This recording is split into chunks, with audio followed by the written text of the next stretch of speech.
Okay, let's go.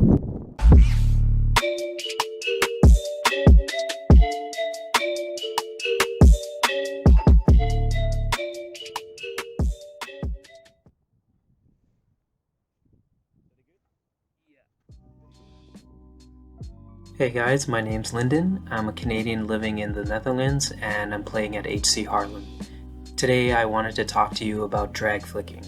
And I'm just about to walk into the frame and there I am.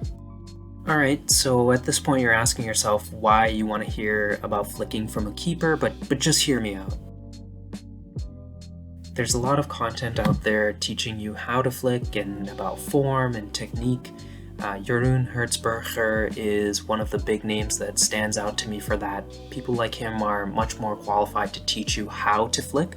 What I wanted to focus on is some exercises to help you improve the power behind your flicks. I have a background in sports science, I've worked in fitness settings in the past, and I'm going to talk to you about some of the research as well. So let's get cleaned up and we can head on over to the gym. A bunch of studies looking at the biomechanics of drag flicking have found some important conclusions. Firstly, it was important to have a wide stance and greater knee extension. So that would mean taking a big step with your left foot so that you have a longer distance to drag the ball and therefore you're exerting force over a greater duration. Secondly, an explosive rotation of the hips, trunk, and shoulders was also correlated with higher velocity of the flick. And lastly, one of the studies showed that athletes who performed a core strengthening program had greater velocity in their flicks as opposed to the control group who didn't have the core strengthening program. The idea of getting the power from your core and your hips is consistent with all other projectile firing activities in sports, whether throwing a ball or hitting a ball with a tennis racket and so forth. If you're able to strengthen your hips and your core, that's when you'll be able to transfer energy from the lower extremity into the upper extremity and then obviously into the ball itself. So for the first exercise, we have a weighted ball or bag toss. Here you want to be perpendicular towards the wall. So you do your crossover just like a flick, take a big step with your left foot and then toss the ball or bag into the wall or barrier in front of you. Going back to the studies I mentioned, it's really important to take that big step with the left foot, and that way you have a longer distance to swing your body. And it's also really important to push off of the left foot as hard as possible and explosively rotate the hips, core, and shoulders so that you can generate as much power as possible when you do the toss. In my case, I used a bag since it wouldn't roll when I tossed it, given the space I had available.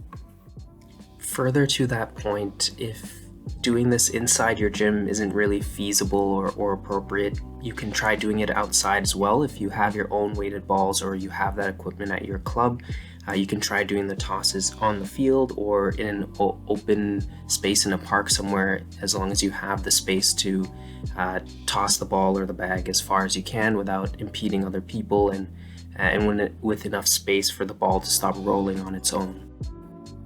The second exercise is a single leg triple jump. So evident in the name, it's 3 consecutive jumps on one leg. It needs to be explosive, so you want to keep your ground contact time as short as possible while still trying to achieve the maximum distance forward with the 3 jumps. Even though you push off of the left foot when you flick, you still want to do this exercise on the right foot as well. Similar to the first exercise, I tossed both on the right and the left side since we want to prevent from getting an imbalance on either side of your body. This exercise and plyometrics in general can be rough on your muscles and your joints. So if you're more of a beginner, I have 2 regressed versions that you can start with and build your strength up before moving up to the full plyometric movement. So I have a single leg squat off of the side of the box, and an even further regressed version of that being a step down on the box and then step up. When you do this exercise, you want to try to stick your chest out to prevent you from hunching your back too much, And then you also want to push your knees towards the outside of your foot so that you activate your glutes a bit better. If you're able to squat down to the point where your thigh is parallel to the ground or slightly less than parallel, that would be great. But of course, if you're just starting out, it's fine to do less deep of a squat and then build your way down. Here I'm going a bit slower so that I can really focus on that control. But as you can see, my foot raises ever so slightly off of the box towards that end range. So that's still something that I want to keep working on, and keep working on trying to keep that foot flat on the ground through the entire movement. You might also notice that on my left side I'm a bit wobblier. Typically you are always a little bit stronger on one side, so that's perfectly fine. Just do your best to try and maintain that control and work on improving the form every time you do the exercise.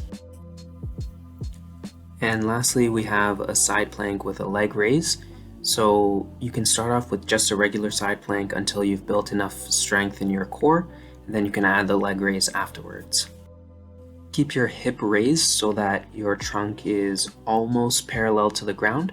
Then you can extend your top leg behind you, and what you want to do is try and keep your knee from bending, and then turn your foot inward so that your toes are slightly pointing a little bit more towards the ground, and that way you'll be able to better activate your glutes. Then you raise your leg, or rather your heel, up towards the ceiling as high as you can go, and you should be able to feel that contraction towards the back of your hip. This exercise will really strengthen your core, particularly your obliques, which are an important muscle in rotating your trunk and therefore in flicking the ball. As well, your glute medius will be strengthened with all of these exercises, which will help you stabilize your hips and really help you to draw power from your hips. So there you have it. If you had any improvements with using these exercises, you can let me know. It's my first attempt at putting out content, so if you enjoyed it, you can like and subscribe and share it. Share it with the flicker on your team. Hey, if you thought it was whack, you can still share it with your friends. Torch me in the comments if you want.